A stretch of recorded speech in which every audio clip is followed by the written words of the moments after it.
भारत में हर साल 50,000 करोड़ भारत को बर्बाद करने के लिए विदेशों से आ रहा है। इसके ऊपर एक मेरी पीआईएल चल रही है।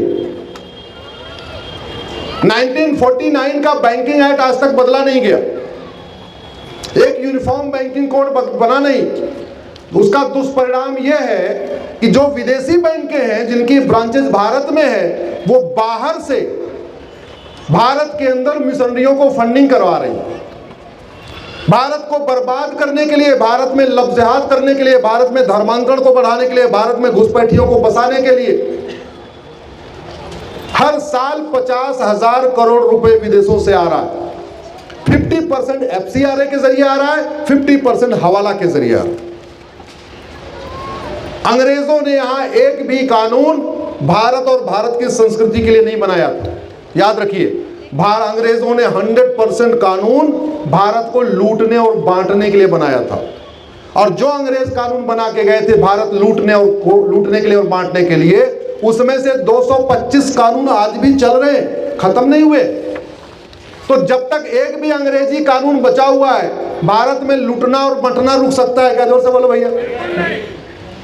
ऐसे ही 1950 के बाद वाले अंग्रेजों ने, जिन्होंने लगभग 50 साल यहां राज किया, या मुगलों कह लीजिए, 1950 के बाद वाले मुगलों ने, जिन्होंने भारत पे लगभग 50 साल राज किया, उन्होंने भारत को लूटने के लिए और भारत को बांटने के लिए 50 कानून बनाए, लगभग 50।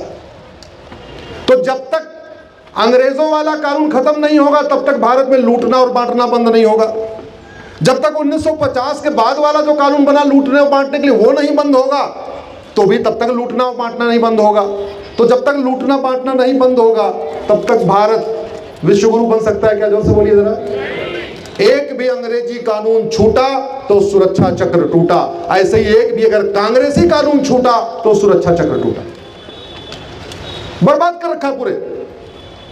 1950 के बाद जो 50 कानून बने, उसमें 25 कानून तो मैं चैलेंज कर चुका हूँ। वक्फ एक्ट को मैंने चैलेंज किया, प्लेस ऑफ वर्शिप एक्ट मैंने चैलेंज किया, माइनॉरिटी कमीशन एक्ट मैंने चैलेंज किया, माइनॉरिटी एजुकेशन एक्ट मैंने चैलेंज किया। ऐसे 50 कानूनों को मैंने चैलेंज किया। उसी में से कानून 2010 में बना था एफसीआरए, जिसके वो बनाया गया था विदेशों से भारत में मिशनरियों को फंडिंग कराने के लिए। वो फंडिंग आज भी हो रही है। भारत में 100 लाख एकड़ जमीन पे अवैध कब्जा चल रहा है। 100 लाख एकड़, 40 लाख एकड़ जमीन पे वक्फ बोर्ड का कब्जा है, 40 लाख एकड़ जमीन पे चर्च और मिशनरियों का कब्जा है, और 20 लाख एकड़ जमीन पे मजार, दरगाह और पक्का कब्रिस्तान बना के कब्जा कर रखा। जब तक जमीन अवैध कब्जा करने को हम गंभीर अपराध घोषित नहीं करेंगे, तब तक ये जमीन खाली हो सकती है क्या? जोर से बोलिए। तब तक जमीनों पे कब्जा बंद हो सकता है क्या?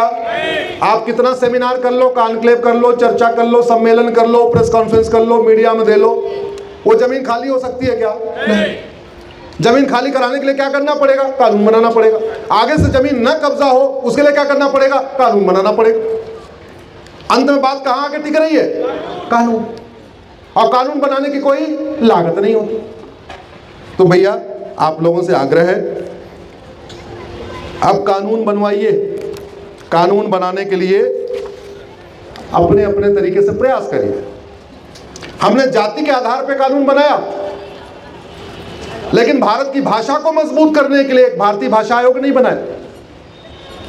हमने दुनिया भर के आयोग बनाए, लेकिन भारत की एकता अखंडता करने के लिए एक राष्ट्रीय एकता अखंडता आयोग नहीं बनाया। हमने दुनिया भर के आयोग बनाए, लेकिन किसानों को मजबूत करने के लिए राष्ट्रीय कृषि आयोग आज तक नहीं बनाया।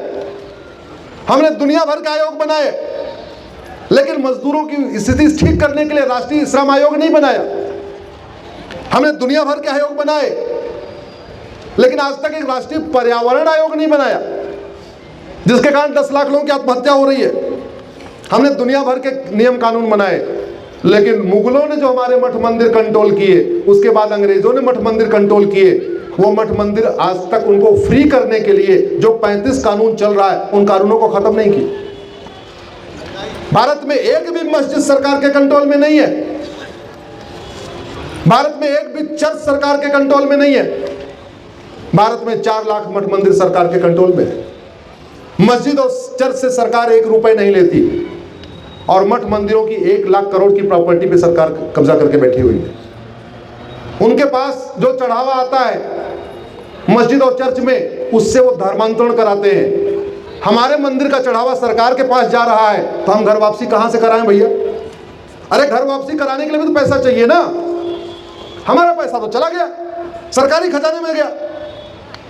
अगर सारे मठ मंदिर घर वापसी के केंद्र बन जाए, मठ मंदिरों का चढ़ावा घर वापसी पे खर्च हो, तो कम से कम साल में 2 लाख लोगों को सिद्धि विनायक मंदिर में ही घर वापसी कराई जा सकती। इतना पैसा वहां चढ़ता है। 1-2 लाख लोगों को वैष्णो देवी मंदिर के बोर्ड से घर वापसी कराई जा सकती, वहां इतना चढ़ावा है। तिरुपति बालाजी में इतना पैसा वहां पे चढ़ावा होता है, साल में कम से कम 10 लाख लोगों की घर वापसी करा सकते। इस देश में अगर भारत में इमरजेंसी लगा के भारत में सेकुलर शब्द जोड़ा जा सकता है, तो सेकुलर शब्द घटाया जा सकता है कि नहीं? जोर से बोलिए जरा। और अगर इमरजेंसी लगा के भारत को सेकुलर देश बनाया जा सकता है, तो इमरजेंसी लगा के भारत को हिंदू राष्ट्र बनाया जा सकता है कि नहीं? जोर से बोलिए जरा।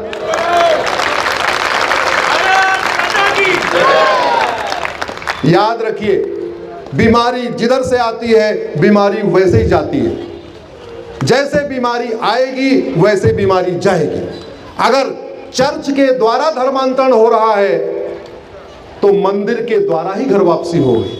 अगर मस्जिद के द्वारा धर्मांतरण हो रहा है तो मंदिर के द्वारा ही घर वापसी होगी। समस्या का समाधान कहते नहीं, लोहा लोहे को, हमारा लोहा तो जंग पड़ा हुआ है, कहां से काटेगा?